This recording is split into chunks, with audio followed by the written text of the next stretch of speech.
ನಮಸ್ಕಾರ. ನಾನು ಪರಶುರಾಮ್ ದೊಡ್ಡಮನೆ ಅಂಥೇಳಿ.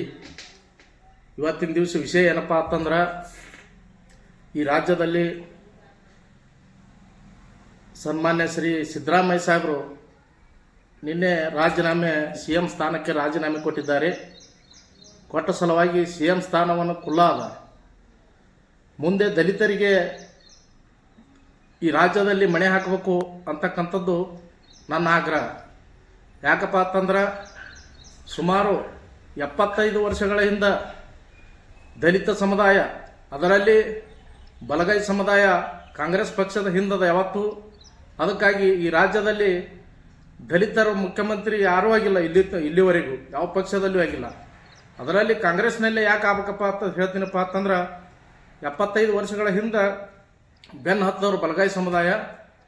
ಆದ ಕಾರಣಕ್ಕಾಗಿ ಮೊದಲೇ ಖರ್ಗೆ ಸಾಹೇಬ್ರು ಆಗಬೇಕಾಗಿತ್ತು, ಅವ್ರ ಕೈ ತಪ್ಪಿ ಹೋಯ್ತು.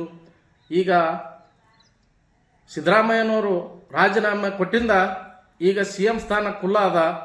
ಆ ಸ್ಥಾನಕ್ಕೆ ದಲಿತರು ಯಾವತ್ತೂ ಕಾಂಗ್ರೆಸ್ ಹಿಂದೆ ಇರೋದ್ರಿಂದ ದಲಿತ ಸಿ ಎಂ ಮಾಡ್ಬೇಕಂತ ಹೇಳಿ ನಂದು ಆಗ್ರಹ ಅದ.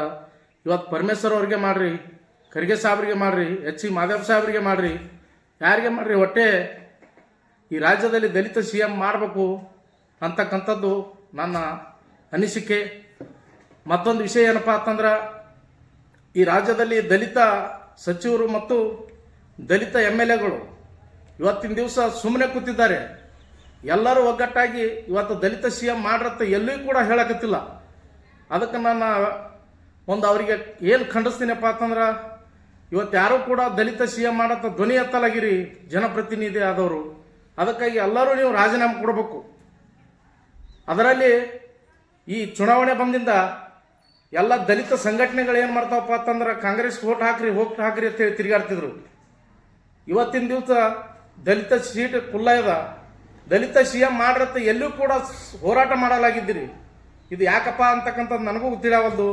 ಅದಕ್ಕೆ ನನ್ನ ಆಗ್ರಹದ ದಲಿತ ಸಿ ಎಂ ಆಗಲೇಬೇಕು. ಯಾಕಂದ್ರೆ 70 ವರ್ಷಗಳ ಹಿಂದೆ ದಲಿತರು ಈ ಕಾಂಗ್ರೆಸ್ ಪಕ್ಷ ಬೆನ್ನು ಹತ್ಯಾರ. ಅದಕ್ಕಾಗಿ ದಲಿತ ಸಿ ಎಂ ಮಾಡಬೇಕು, ಪರಮೇಶ್ವರ್ಗೆ ದಲಿತ ಸಿ ಎಂ ಮಾಡಬೇಕು ಅಂತಕ್ಕಂಥದ್ದು ನನ್ನ ಆಗ್ರಹ. ನಮಸ್ಕಾರ.